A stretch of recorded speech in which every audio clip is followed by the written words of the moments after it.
Lagi akong natatanong regarding sa mga ginagamit kong makeup. So, magkakaroon tayo ng makeup favorite. And also, budol na for 3-3 kasi sakto, di ba? Magsisale na ulit. And actually, magaganda yung mga deals ngayong 3-3. Ilalagay ko na lang din dito sa screen kapag if ever makita ko na nakasale siya on 3-3. First one is the Get Ready With Me All About That Base Makeup Prep Squad. This is my favorite talaga. Actually, pangalawa ko na to. Yung isa kong tinry na una is Jelly Primer from Get Ready With Me din. Pero this one is so good talaga. As in, ito yung key. I think ito talaga yung key kung bakit sobrang long lasting ng mga makeup ko. And guys, kakatapos ko lang mag-Zumba, but look at my makeup. Meron pa rin, diba? So, if you want na maganda yung makeup mo talaga, kailangan yung base mo is maganda din. Next naman is para sa eye bags ko. Nagko-color correct kasi ako dyan. So, ginagamit ko is from Get Ready With Me din. This one is the Radiance Tint na medium peach. And look at my eye bags dyan. Hindi siya masyado halata. Gawa nga nito. So, after ito, papatungan natin siya ng concealer.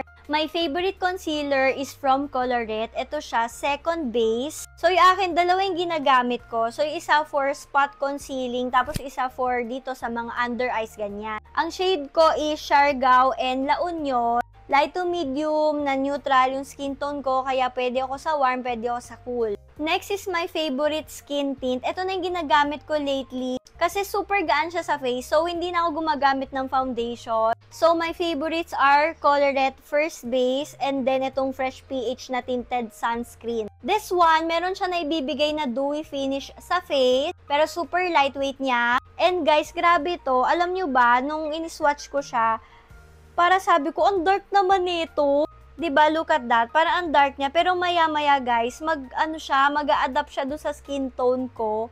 And tingnan niyo yung finish niyo, ang dewy, ang healthy. Hindi siya oily, hindi siya mabigat.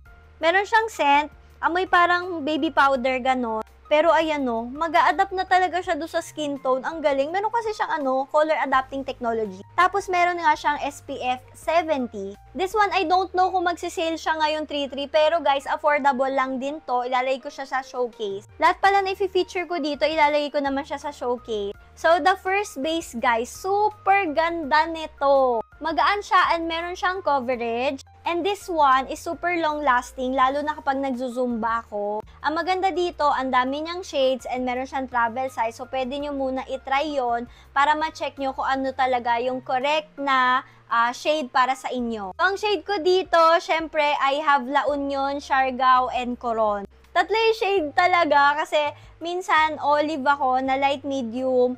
Tapos, minsan light, medium na cool, and minsan warm. So, ayun, ang galing Alam ko, magsisale ang Colorette. So, abangan nyo guys. Magaganda palaban talaga yung mga products nila. Next is the contour. So, gumagamit ako ng cream contour muna bago ako maglagay ng powder contour.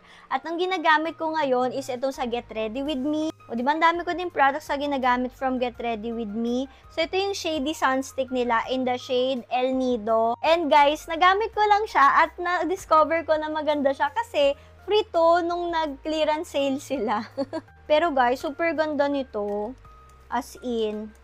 And long lasting siya. So, ganyan yung itsura niya. Super dali niya i-apply sa face kasi siya medyo triangle tapos igaganang-ganan mo lang sa face mo. Hindi ko lang sure kung magsisale yung Get Ready With Me pero ayan, pinapakita ko na rin sa inyo kasi baka gusto niyo i-try. So, for setting powder naman, ang ginagamit ko is ito, Dr. Sensitive. Okay naman siya. Meron din siyang kulay. Natural ata yung shade ko dito. Pero look at that, diba? Ganyan siya.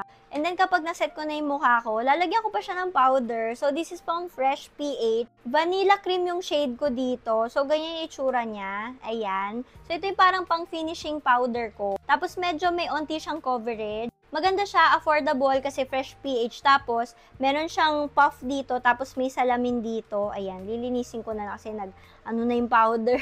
For the powder contour, kasi syempre isiset mo yung cream contour mo para mas maging long lasting siya. Ito yung ginagamit ko, yung Quad Goals pa sa Get Ready With Me. Alam ko nasa face card na din to, so pwede nyo i-check doon. Pero guys, look at that. Ayan, nasira na kasi siya. Pero tignan nyo, diba? Sobrang gamit na gamit ko yan. Ito din, ginagamit ko rin yan. Pero mostly ito talaga. Magkakaroon tayo ng part 2. Ilalagay ko doon yung aking mga pangkilay and also pang mascara, highlighter. Pwede na rin yung blush and lipstick. So yan, abangan nyo!